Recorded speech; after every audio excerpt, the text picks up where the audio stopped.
الحمد لله نحمده ونستعينه ونستغفره ونؤمن به ونتوكل عليه ونعوذ بالله من شرور أنفسنا ومن سيئات أعمالنا من يهده الله فلا مضل له ومن يضلله فلا هادي له وأشهد أن لا إله إلا الله وحده لا شريك له وأشهد أن سيدنا وحبيبنا وشفيعنا وسندنا وقرة أعيننا محمدا عبده ورسوله أما بعد فأعوذ بالله من الشيطان الرجيم بسم الله الرحمن الرحيم يا أيها الناس اعبدوا ربكم الذي خلقكم والذين من قبلكم لعلكم تتقون وقال رسول الله صلى الله عليه وسلم سبعة يظلهم الله في ظله يوم لا ظل إلا ظله إمام عادل وشاب نشأ في عبادة الله ورجل قلبه معلق بالمساجد إذا خرج منه حتى يعود إليه ورجلان تحابا في الله اجتمعا عليه وتفرقا عليه ورجل ذكر الله خاليا ففاضت عيناه ورجل دعته امرأة ذات حسب وجمال فقال إني أخاف الله ورجل تصدق بصدقة فأخفاها حتى لا تعلم شماله ما تنفق يمينه أو كما قال عليه الصلاة والسلام اللهم صل على محمد وعلى آل محمد كما صليت على إبراهيم وعلى آل إبراهيم إنك حميد مجيد اللهم بارك على محمد وعلى آل محمد كما باركت على إبراهيم وعلى آل إبراهيم إنك حميد مجيد کله نه چې الله جل شانه د ازمکه اسمانونه او کائنات پیدا کړی دي نو تر هغه وخت او هغه زمانه نه الله جل شانه د دې خبرې فیصله کړې چې مسلمان انسانان به چې کوم نه د دنیا نایبینی یو بل تر رهایش کوي خپل ژوندۍ به تیرې او د الله عبادت وکړي دا به اصل مقصود دی د انسان د ژوندۍ بیا الله جل شانه مختلف کائنات جوړ کړی دي او مسند احمد کې روایت موجود دی داسې چې الله جل شانه د دنیا نه علاوه مصداسي 12000 بل روایت کې 30000 کائنات او داسې نور هم الله پیدا کړی دي موږ تاسو چې کوم ځای کې ژوند کوو بس دا دنیا د زموږ د پاره چې کوم نه دا هر څه دي موږ په دې کې سفر کوو په دې کې به کوم نه خپل ژوندۍ تیرو او د دې سره سره به الله جل شانه عبادت اصل مقصود وي ځکه چې زموږ استادو رجوع د مخاصر په الله طرف ته او به الله ته ورځو دارالامتحان د دنیا او الله جل شانه امتحان اخلي دلته سوره تبارک الذی کوم په ابتدا کې ویل کی چې ليبلوکم ایکم احسن عملا الله جل شانه تاسو پیدا کړی د دې لپاره چې تاسو آزماو کې چې تاسو کې څوک بهترین عمل کوي دا نه دی ویل چې زیات عمل نه د زیات عمل د الله په نسبت باندې حیثیت نشته بلکې احسن عمل دې ته ویل کېږي غوړ عمل چې الله ته پسند دی او الله ته خوښي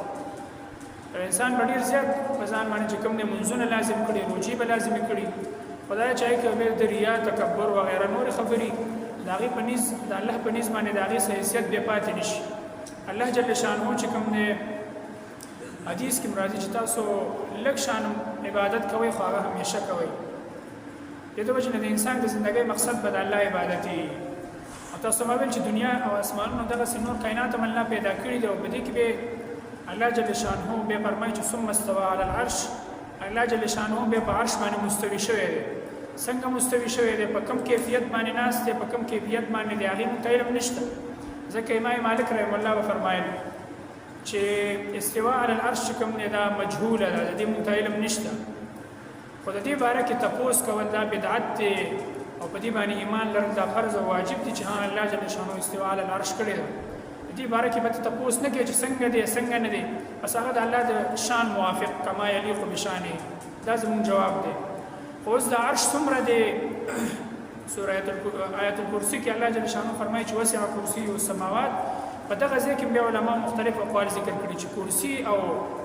د الله جل شانه عرش آیا جدا جدا سيزونه دي کنه دا یو سیز دی. نو بعض علما وایي چې نه دا کرسی هم عرش دی، او بعض وایي چې نه کرسی د الله جل شانه دا جدا سیز دی او عرش جدا سیز دی. مقصود تر اعظم مقصود زموږ چې کوم دی عرش دی. په دې کې بیا اختلاف دی چې آیا د عرش غټ دی که وړوکی دی. د بعض علماو رایه دا ده د اهل علمو چې دا وونه اسمانونه اول دا ځمکې چې کوم دی یو ځمکه د کوم ځای نه کوم ځای پورې ته وغوړی داسې خوره شي اول ته هغې اختتام وشي،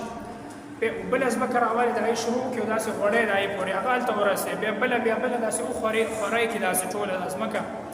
او بیا یو اسمان راغلی ورپسې هغه خور کړي، بیا ورپسې بل اسمان بیا بل اسمان تر دې چې وونه اسمانونه وونه ځمکې داسې خورې کړي پلنوالي باندې.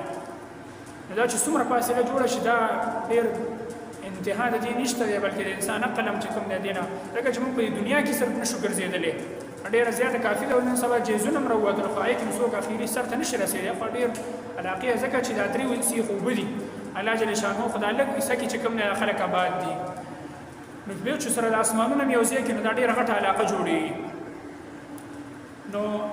علما فرمایي چې دا ټول ځمکه او اسمانونه تاسو داسې خوارم کړئ نو د دې نه بیا هم چې کوم دی دوچند او دې نه ډېر غټ چې کوم دی د الله عرش دی ډېر غټ دی. اوس مقصود تر اعظم مقصود دا چې حدیث تاسو وړاندې ما ولوست په دې کې رسول الله صلی الله علیه وسلم فرمایي چې سبعه یذلهم الله فی ظله. و خوش قسمت رسول الله صلی الله علیه وسلم ذکر کړی چې و داسې خوش قسمت کسان دي چې د قیامت په هغه سخت ورځ چې الته به څوک هم د چا په کار نه راځي، هر څوک به نفسي اوازونه کوي چې بس زما غم دی ما سره، زما غم دی چې زما کار وشي. په داسې سخته ورځ به الله جل شانه دا خلک چې کوم دي دا اووه کسان دې ته به الله جل شانه د عرش په سوري کې ځای ورکړي. یعنې د عرش په سوري کې ځای ورکول مطلب دا چې د الله په رحمت کې به دوی داخل شي، او د الله په رحمت کې چې څوک داخل شو فقط فاز فوزا عظیما، یقینا دی بس په دغه وخت کې کامیاب شو په لویه کامیابۍ سره. ځکه تاسو اورېدلي مې مختلف بیانات کې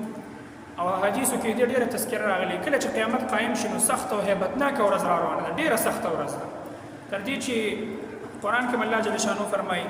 چې کومې زنانه په دغه وخت کې حاملې وي نو د هغې حمل به چې کوم دی ختم شي، به ضایع شي، دومره د یرې او هیبتناک زلزلې او اوازونه به شروع شي او هیبتناک چغه به ووالې شي، او خلک به چې کوم دی رجوع کوي الله طرف ته به رواني، او هر څوک به چې کوم دی ویریږي، قبرونو کې به خلک چې کوم دی کوم پراته هغه هم په دې خبرو باندې پوه شي چې اوس قیامت چې کوم دی قایم شو. سخته ورځ را روانه ده، الله سره پیش کېږي په دغه ورځ باندې. او بیا ډېر اوږد روایات په دې کې مسند احمد او داسې نور امام ترمذي هم راوړي ډېر روایات دي چې څوک به هم چې کوم دی الله ته مخې ته نشي ورتللی، او الله به دا اواز کوي چې لمن الملک اليوم، د چا دپاره د نن ورځې بادشاهي ده، زموږ د نام نهاد بادشاهیان هم چې کوم دی موجود وي هلته سرونه به یې ټیټ کړي، الله ته به څوک جواب نشي ورکولی. خو چې څوک جواب نشي ورکولی نو چې کوم دا چا دعوه کړي هغه په خپله بیا اواز کوي، نو الله په خپل اوازو کې بیا خپل شان موافق چې نن بادشاهي صرف د الله ده،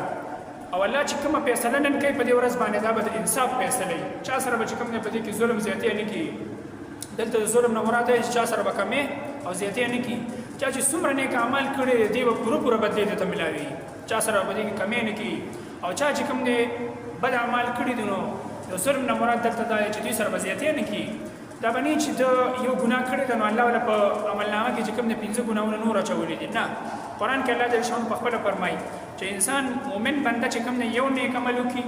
نو الله جل شانه فرمایي زه د ده لپاره چې کوم دی دا یو نیکي په لسو باندې بدله کوم، او چې یو ګناه وکړي نو دا هم په یو ګناه لیکلی کېږي. هغې مخکې تذکره شوې تاسو به اورېدلي. نو دغه خبره ده چې چا سره په دغه ورځ باندې زیاتې نه کېږي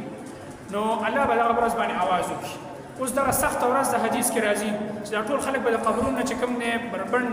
یعنی هغه روایت موجود دی چې یحشر الناس یوم القیامة حفاة عراة، د قیامت په ورځ به د الله دا خلک راجمع کړي، دا به خپې اب نه خپې، او دغسې به چې کوم دی د دې کپړې باندې ننګې وي، او دغسې چې کوم دی دی به بې سنت وي، یعنې د به سنت هم نه شوی.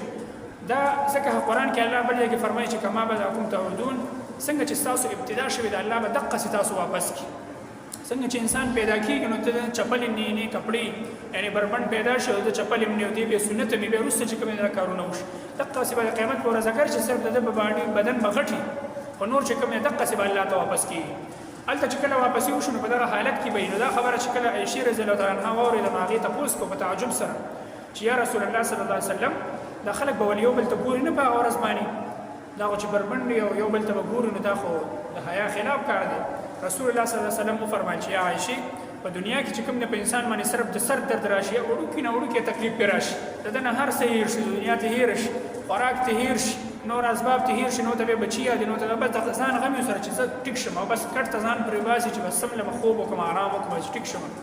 دا د دنیا هغه وړوکي تکلیف په ده باندې راشي. د قیامت په ورځ چې دومره غټ تکلیف وي نو هلته به څوک چاته څنګه وګوري؟ خلک به په خپل غم کې چې ما سره به کومه معامله کېږي نو هلته دا کتل متل بیا نشته که ګورم نو هلته به څوک د چا دا ګمان خیال نه راځي.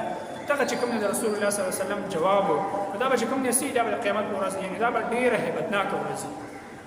دغه هیبتناکه ورځ باندې به الله جل شانو دې اوو کسانو ته چې کوم دی څه وکړي هغه په خپل رحمت کې ځای ورکړي او د عرش په سوري کې ورته ځای ورکړي. مقصد تر اعظمه پیلنی کس چې کوم دی هغې کې رسول الله صلی الله علیه وسلم ذکر کړی دی هغه امام عادل، هغه بادشاه چې عادل بادشاهي او د بادشاه نه مراد چې کوم دی هر یو کس دی چې د هغه نه لاندې رعیت موجود وي. لکه په کور کې چې کوم دی یو کس مشر دی نو د نه لاندې خپل بچي دي او د بیبي ده یا مور او پلار دي نو دا د ما تحت راځي ټول دی به د دوی په منځ کې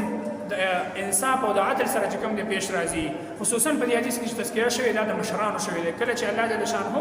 یو کس باندې او خصوصا په مؤمن بنده باندې چې کوم دی انعام احسان وکړي او هغه له څه وکړي بادشاهت دی او ملک ورکړي یا د یو علاقې بادشاهت له ورکړي نو د ده نه لاندې چې کوم ما تحت موجود وي دی به د هغې په منځ کې چې کوم دی د عدل او د انصاف نه کار اخلي، ظلم زیاتۍ به نه کوي. او دا یاد ساتئ بادشاهي اخیستل ګوره دا ناروا دي. حدیث کې راځي زمونږ خلک خو نن سبا داسې دي چې بادشاهۍ پسې مړه دي چې بس ما ته کورسۍ میلاو شي یو پسې زور کوي بل پسې زور کوي چې دا یو لرې شي زه راشم بل لرې شي چې زه راشم. نو دا وي چې دا د دې لپاره بادشاهت نه غواړي چې زه په خلکو کې چې کوم دی د اسلام قوانین نافظ کړم، زه د الله د رضا لپاره دا کار وکړم چې خلکو ته انصاف میلاو شي.